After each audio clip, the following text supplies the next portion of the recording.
Welcome back to session 2 of If Money Talk. We're asking the question, what would money say if money could talk? And we've discovered that what money would say actually matches what Jesus did say when he did talk about money.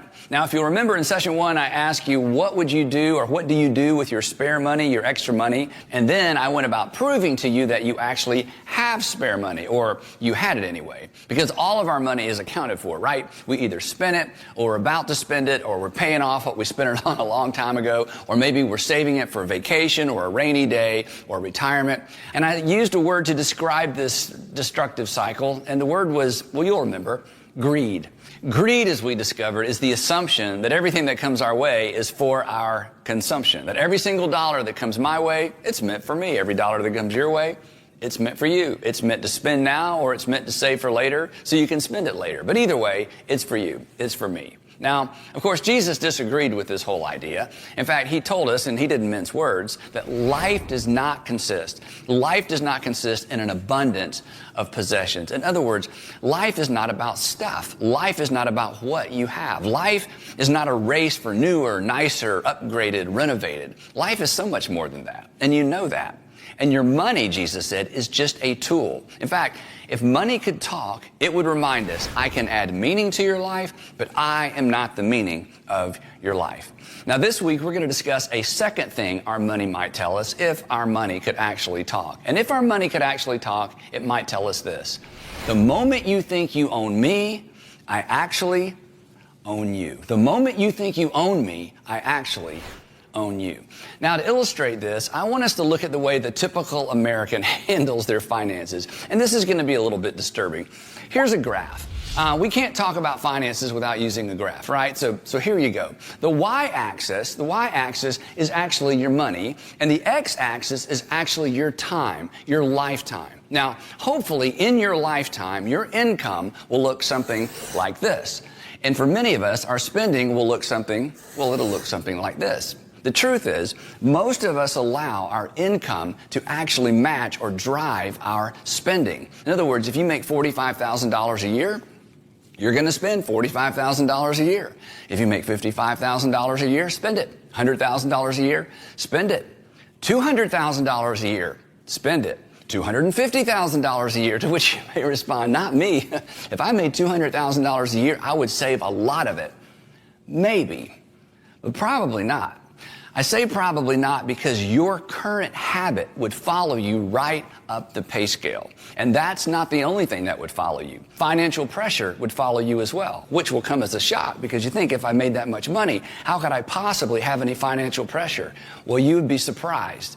People who make that much money but have spent it all, car payments, big mortgage, second mortgage, they feel extraordinary financial pressure. For some of you, this is your story, right? You are making more money than you've ever made, and you feel as much financial pressure or more as you've ever felt. In fact, it's worse, right? Because you see, if you lose a $55,000 a year job, you can go find one of those.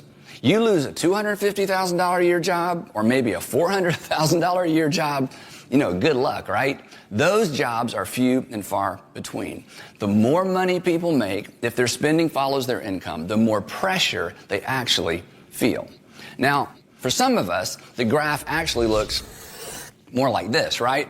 Our spending actually exceeds our income. In fact, sometimes it's because income drops, maybe you were laid off or you decided to leave your job or change careers, but often it's because we spend and borrow until we're upside down. And the next thing you know, you don't just have a money problem, you have all kinds of problems. You have a marriage problem. Every conversation is about money, right? How could you, or why did you, or didn't we already, or didn't we talk about that? Lots of folks with lots of stuff have lots of financial pressure. You see, when your life is like this, you actually become a slave. You have purchased or borrowed your way into slavery. Visa, American Express, a student loan. They're actually your master. Now, they don't want to be your master. That's not why they're in business. They're in business to facilitate your happiness, to make things easier for you, to help you get through school or maybe own a home. But when your personal finances look like this, they become your masters. And you know what? You hate them. Worse, you don't even know who them is to hate. And they don't know who you are either. You know what? You're just an account number. If you don't believe me, call them. Tell them your name. And what's the next question they ask? What's your account number?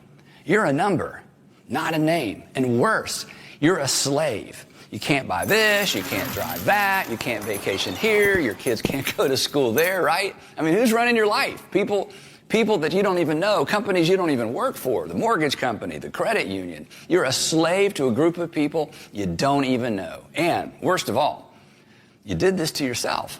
It's why money would say, if our money could talk, it's why our money would warn us, the moment you think you own me, the moment you think you get to do whatever you want to with me, I actually own you. Now, luckily, Jesus addresses this, and spoiler alert, according to Jesus, we don't actually own our money. It's not actually ours, but we think it is, and of course we do. I mean, why wouldn't we? Think about the words we use. You earned it. You made it. You put in the hours. Your name is on the paycheck. It was deposited into your account. So, of course, we think we own this stuff, to which our money and our stuff might reply, hey, but I'll still be here when you're gone. This is how we know we're not owners. We leave it all behind. We don't own it. We just manage it. And we only manage it for a little while. Which begs the question, manage it for who? And Jesus answered that question for us in a parable. Now, it's a parable that you might have heard before. And so try not to allow your mind to rush to the end. But here's a parable Jesus taught that really lays the foundation for where we're going in this session. Here's what he said. He said, again, it will be like a man going on a journey who called his servants and he entrusted his wealth.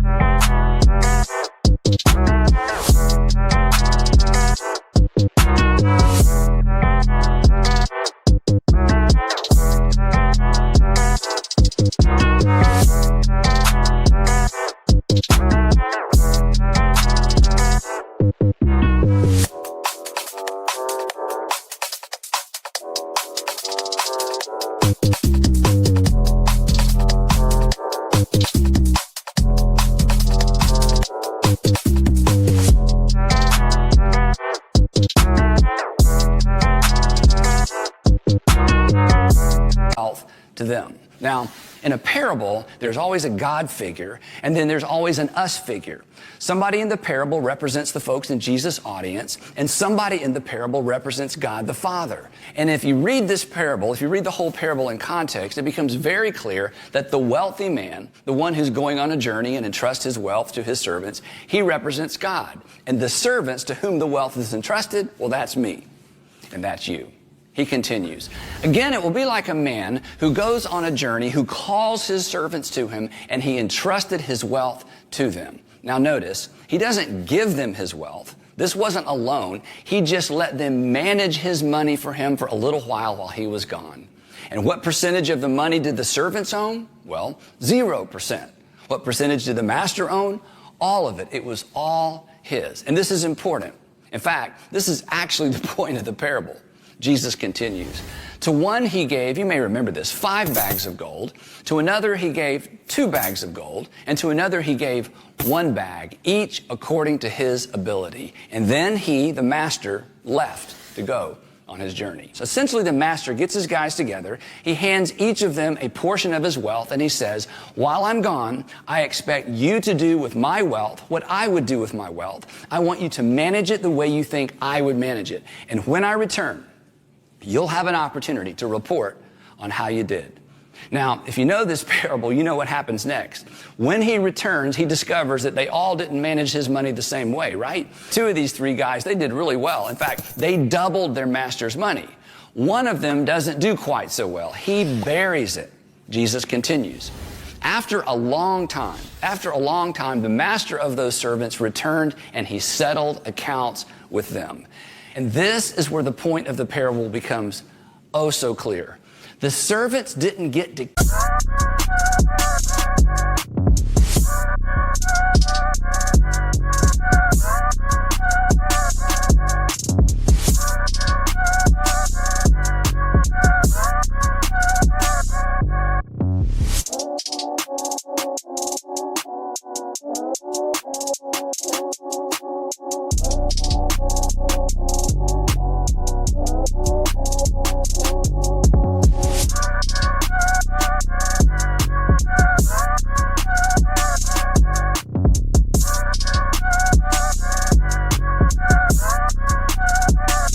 keep the money they'd been managing.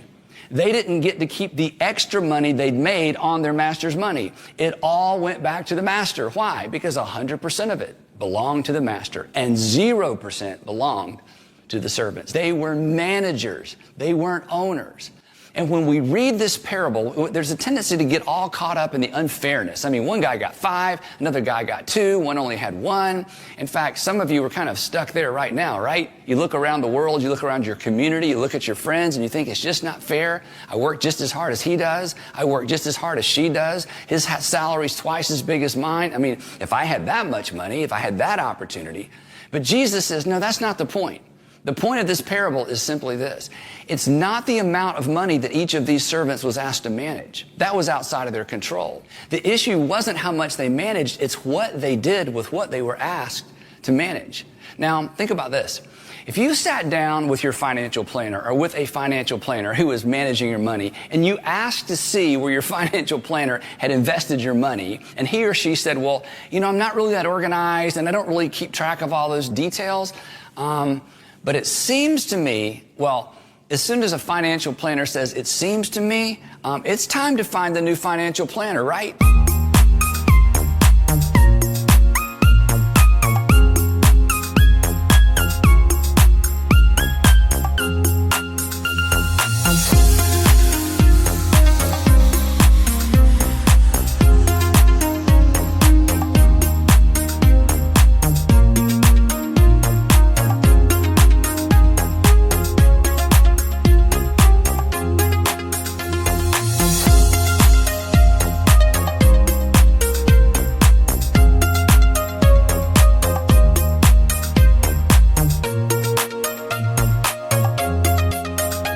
Because when you manage someone else's money, you are responsible and you are accountable. Responsible and accountable. So, how about you? Do you feel responsible and accountable for how you are managing God's wealth? The wealth that He has entrusted to you? Or are you the kind of financial planner that God would have to fire? I mean, could you give an account of where your money's going? Where it's gone? Or is it just gone?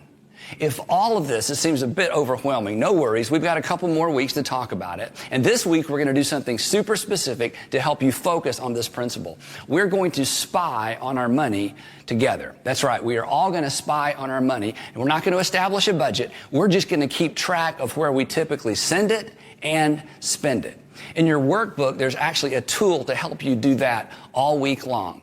Now, you may be thinking to yourself, or perhaps you even leaned over and whispered to the person next to you, you know, there's an app for that. I don't need to use something in the workbook. And there is. In fact, there are several apps for that. And feel free to download one of those and use it this week. But you may be thinking something else. You may be thinking, Andy, I don't need to do this. All of this shows up on my Amex bill. I don't need to track it. It basically tracks itself. But that's not the point of this week's exercise. Knowing you can know is not the same as knowing, right? The fact that you have access to how much you've spent in different areas is different than sitting down and looking categorically at how much you've spent and where you spent it. So this week, I want you to look. I want you to keep track. I want you to spy on your money. Because when it comes to money, we should never find ourselves saying, well, it seems to me, or I'm not really sure, or it seems like last time. I mean, let's face it, a certain amount comes in, and then we send it places, right? A certain amount comes in, and then you and your husband, you and your wife, you decide where it goes. So when it comes to money, there should be no mystery. There's mystery when it comes to love and romance. There's mystery when it comes to kids. In fact, there's a lot of mystery when they become...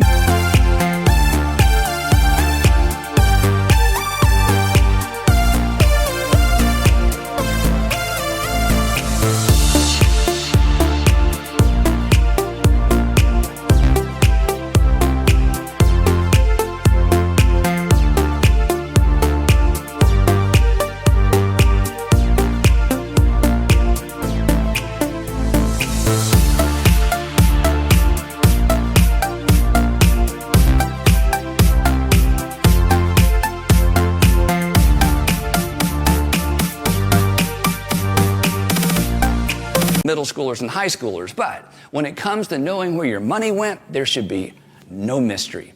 And this is true whether you have a little or a lot. Remember the parable. How much money each servant was managing was irrelevant. What mattered was what they did with what they were asked to manage. Jesus could not have been clearer. The reason you should keep track of where your money is going is that it's not your money. You're a manager, not an owner. So you should be knowing where all your master's money is going.